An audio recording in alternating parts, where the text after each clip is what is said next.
Assalamualaikum warahmatullahi wabarakatuh. Yeay, selamat datang kembali teman-teman. Bersama saya lagi di sini Mega Firmawanti Lasinta. Baiklah, kita langsung saja ke undang-undang di video kali ini, yakni Undang-Undang Nomor 20 Tahun 2003 tentang Sistem Pendidikan Nasional. Cara mengingatnya mudah saja, 20 2003 Sisdiknas. 20 2003 Sisdiknas. Kita ulangi bersama, 20 2003 Sisdiknas. Oke? 20 2003 Sistem Pendidikan Nasional. Baik, kita lanjut. Dengan rahmat Tuhan Yang Maha Esa, Presiden Republik Indonesia menimbang A. Bahwa pembukaan Undang-Undang Dasar tahun 1945 mengamanatkan pemerintah negara Indonesia yang melindungi segenap bangsa Indonesia dan seluruh tumpah darah Indonesia, dan untuk memajukan kesejahteraan umum, mencerdaskan kehidupan bangsa, dan ikut melaksanakan ketertiban dunia yang berdasarkan kemerdekaan, perdamaian abadi, dan keadilan sosial. B. Bahwa Undang-Undang Dasar tahun 1945 mengamanatkan pemerintah untuk mengusahakan dan menyelenggarakan satu sistem pendidikan nasional yang meningkatkan keimanan dan ketakwaan kepada Tuhan Yang Maha Esa serta akhlak mulia dalam rangka mencerdaskan kehidupan bangsa yang diatur dengan undang-undang. C. Bahwa sistem pendidikan nasional harus mampu menjamin pemerataan kesempatan pendidikan, peningkatan mutu serta relevansi dan efisiensi manajemen pendidikan untuk menghadapi tantangan sesuai dengan tuntutan perubahan kehidupan lokal, nasional, dan global, sehingga perlu dilakukan pembaharuan pendidikan secara terencana, terarah, dan berkesinambungan.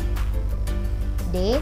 Bahwa Undang-Undang Nomor 2 Tahun 1989 tentang Sistem Pendidikan Nasional tidak memadai lagi dan perlu diganti serta perlu disempurnakan agar sesuai dengan amanat perubahan Undang-Undang Dasar Negara Republik Indonesia tahun 1945. E. Bahwa berdasarkan pertimbangan sebagaimana dimaksud pada huruf A, B, C, dan D, perlu membentuk undang-undang tentang sistem pendidikan nasional. Jadi masih ingat teman-teman, sekali lagi, 20 2003 Sisdiknas. 20 2003 Sisdiknas. Oke? Kita lanjut.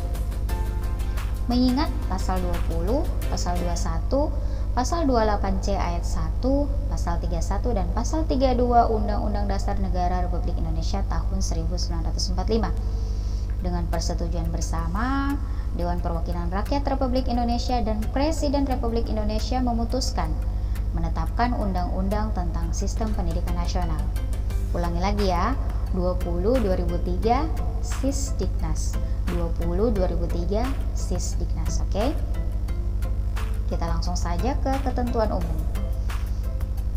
Di ketentuan umum ini terdiri dari 30 ayat, cukup banyak. Jadi kita akan pelan-pelan membaca ayat demi ayat dalam pasal 1 ini. Oke. Pasal 1, dalam undang-undang ini yang dimaksud dengan pasal 1 ayat 1, yang dimaksud dengan pendidikan adalah usaha sadar dan terencana untuk mewujudkan suasana belajar dan proses pembelajaran agar peserta didik secara aktif mengembangkan potensi dirinya untuk memiliki kekuatan spiritual keagamaan, pengendalian diri, kepribadian, kecerdasan, akhlak mulia, serta keterampilan yang diperlukan dirinya, masyarakat, bangsa, dan negara. Jadi definisi ini yang dimaksud dengan pendidikan adalah usaha sadar dan terencana.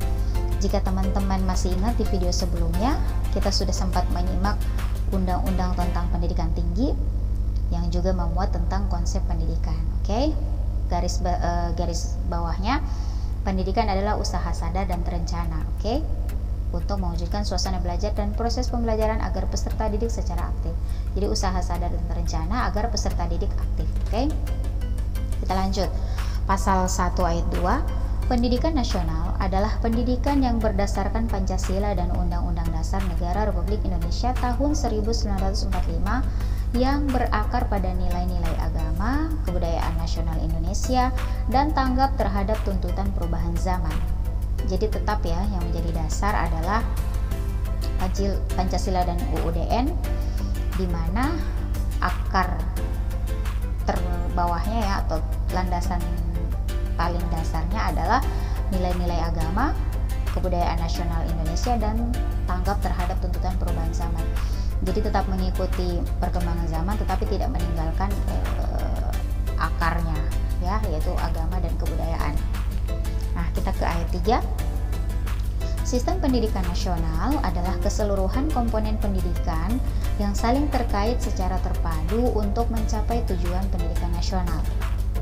Oke, garis besarnya adalah komponen pendidikan yang saling terkait untuk mencapai pendidikan nasional. Kita lanjut ya ke ayat 4. Peserta didik adalah anggota masyarakat yang berusaha mengembangkan potensi diri melalui proses pembelajaran yang tersedia pada jalur, jenjang, dan jenis pendidikan tertentu. Baik, kita lanjut ke ayat 5. Tenaga kependidikan adalah anggota masyarakat yang mengabdikan diri dan diangkat untuk menunjang penyelenggaraan pendidikan. Ya, ingat ya, catat ya teman-teman, tenaga kependidikan itu adalah abdi ya, mengabdikan diri. Jadi dalam bekerja sebagai tenaga kependidikan ya memang harus dari hati. Nah, kita lanjut ke ayat 6.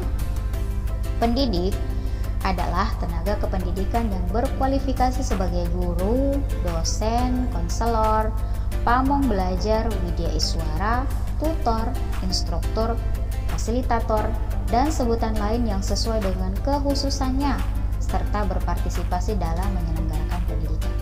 Jadi, siapapun dia, ketika dia berpartisipasi dalam penyelenggaraan pendidikan, maka dia disebut dengan pendidik. Oke? Baik, kita lanjut ke ayat 7.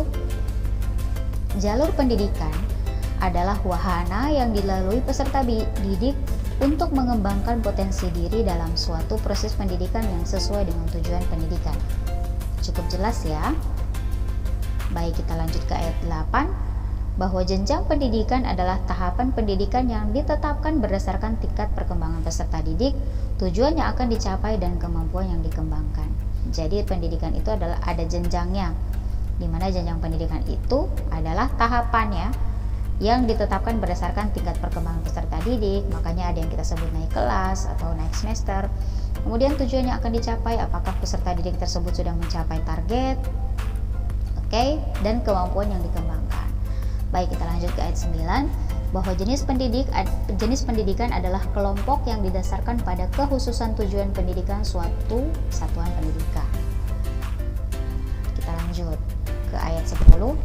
Satuan pendidikan adalah kelompok layanan pendidikan yang menyelenggarakan pendidikan pada jalur formal, non-formal, dan informal pada setiap jenjang dan jenis pendidikan. Oke. Nah, kita lanjut ke ayat 11. Pendidikan formal adalah jalur pendidikan yang terstruktur dan berjenjang yang terdiri atas pendidikan dasar, pendidikan menengah, dan pendidikan tinggi. Ini juga cukup jelas. Kita lanjut ke ayat 12. Pendidikan non-formal adalah jalur pendidikan di luar pendidikan formal yang dapat dilaksanakan secara terstruktur dan berjenjang. Di ayat 13 disebut bahwa pendidikan informal adalah jalur pendidikan keluarga dan lingkungan, sementara di ayat 14 disebutkan bahwa pendidikan anak usia dini adalah suatu upaya pembinaan yang ditujukan kepada anak sejak lahir sampai dengan usia 6 tahun yang dilakukan melalui pemberian rangsangan pendidikan untuk membantu pertumbuhan dan perkembangan jasmani dan rohani agar anak memiliki kesiapan dalam memasuki pendidikan lebih lanjut. Jadi PAUD itu istilahnya kelas persiapan agar ketika nanti seorang anak sudah memasuki di jenjang sekolah pendidikan dasar, istilahnya tidak kaget gitu ya. Harus ibarat olahraga, harus ada pemanasan dulu. Oke. Kita lanjut ke ayat 15. Pendidikan jarak jauh adalah pendidikan yang peserta didiknya terpisah dari pendidikan dan pembelajarannya menggunakan berbagai sumber belajar melalui teknologi komunikasi, informasi, dan media lain. Ini juga cukup jelas. Ke ayat 16. Pendidikan berbasis masyarakat adalah penyelenggaraan pendidikan berdasarkan kekhasan agama, sosial, budaya, aspirasi, dan potensi masyarakat sebagai perwujudan pendidikan dari, oleh, dan untuk masyarakat. Oke, jadi pendidikan berbasis masyarakat ada tata aturan yang mempertimbangkan kekhasan agama, sosial, budaya, aspirasi, dan potensi masyarakat setempat. Makanya ada kaitannya dengan kedaerahan dan sebagainya. Oke, kita ke ayat 17. Standar Nasional Pendidikan adalah kriteria minimal tentang sistem pendidikan di seluruh wilayah hukum negara Kesatuan Republik Indonesia. Jelas ya? Ayat 18, wajib belajar adalah program pendidikan minimal yang harus diikuti oleh warga negara Indonesia atas tanggung jawab pemerintah dan pemerintah daerah. Oke. Nah, kita lanjut ke ayat 19.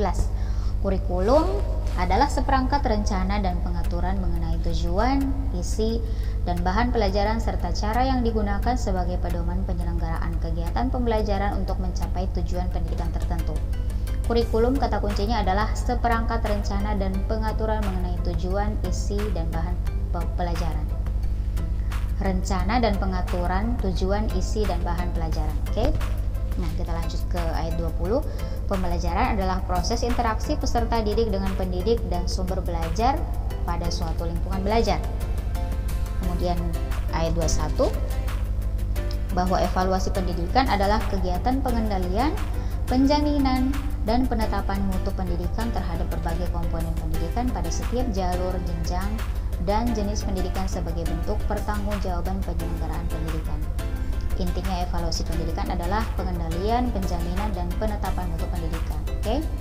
Nah, kita lanjut ke ayat 22. Akreditasi adalah kegiatan penilaian kelayakan program dalam satuan pendidikan berdasarkan kriteria yang telah ditetapkan. Jadi ada standarnya ya. Akreditasi itu seperti apa?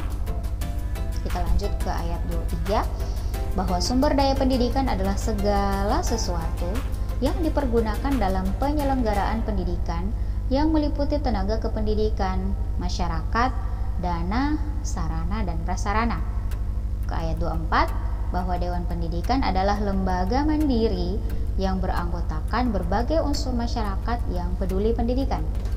Ayat 25, bahwa komite sekolah atau madrasah adalah lembaga mandiri yang beranggotakan orang tua, wali, peserta didik, komunitas sekolah, serta tokoh masyarakat yang peduli pendidikan. Kemudian di ayat 26, bahwa warga negara adalah warga negara Indonesia yang baik yang tinggal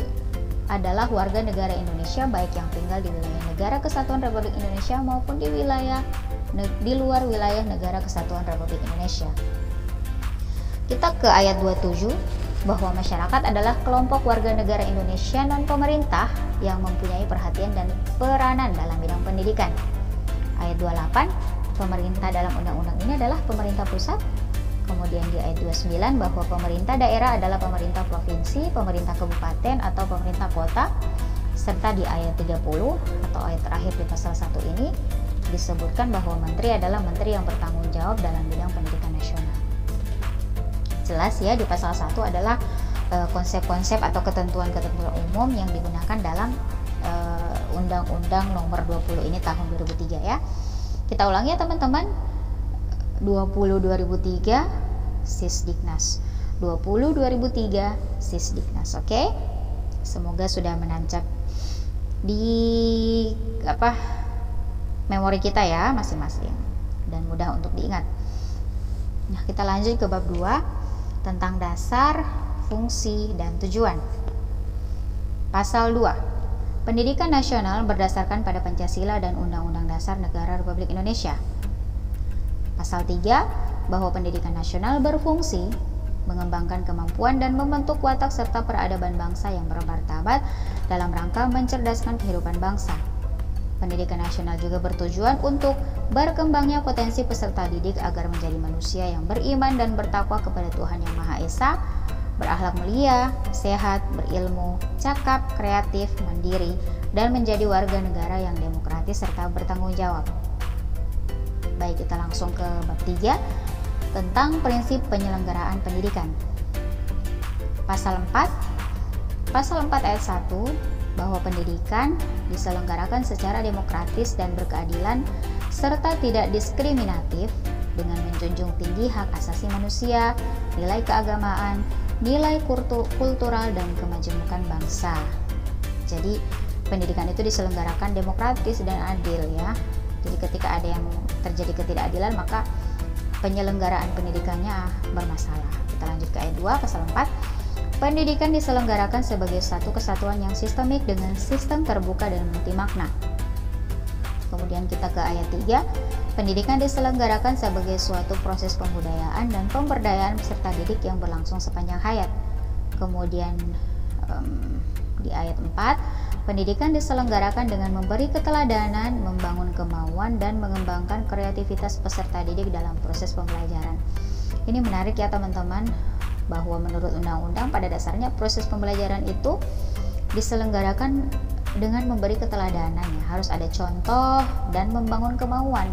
Jadi proses belajar itu harusnya dimulai dari adanya keinginan dari peserta didik ya dalam mengembangkan kreativitas mereka gitu. Jadi seharusnya itu yang terjadi dalam proses pembelajaran. Nah, kita lanjut ke ayat 5. Pendidikan diselenggarakan dengan mengembangkan budaya membaca, menulis, dan berhitung bagi setiap warga negara masyarakat. Pendidikan diselenggarakan dengan mengembangkan budaya membaca, menulis, dan berhitung bagi segenap warga masyarakat. Nah, ini juga menarik ya, dimana yang dibudayakan adalah membaca dan menulis. Kita kadang-kadang hanya membudayakan membaca, tetapi jarang untuk mengajak orang untuk menulis ya dari pendidikan dasar. Nah, kemudian di ayat 6 bahwa pendidikan diselenggarakan dengan memberdayakan semua komponen masyarakat melalui peran serta dalam penyelenggaraan dan pengendalian mutu layanan pendidikan. Jadi masyarakat itu mudahnya ya saya katakan seperti kontrol ya. Kontrol yang menjadi penyeimbang apakah pendidikan di negara kita itu sudah dilaksanakan dengan baik, apakah sudah memberdayakan semua komponen masyarakat atau tidak gitu ya. Nah, seharusnya sebagai warga masyarakat atau ya masyarakat umum, kita juga harus turut andil dalam penyelenggaraan pendidikan dengan cara apapun. Yang jelas ketika kita turut serta dalam proses pendidikan ya kita bisa saja disebut sebagai seorang pendidik ya, tadi di definisi awal atau di ketentuan umum. Baik teman-teman, di video kali ini kita pelan-pelan dulu ya, cukup sekian.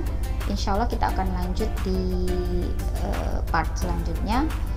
See you dan wassalamualaikum warahmatullahi wabarakatuh.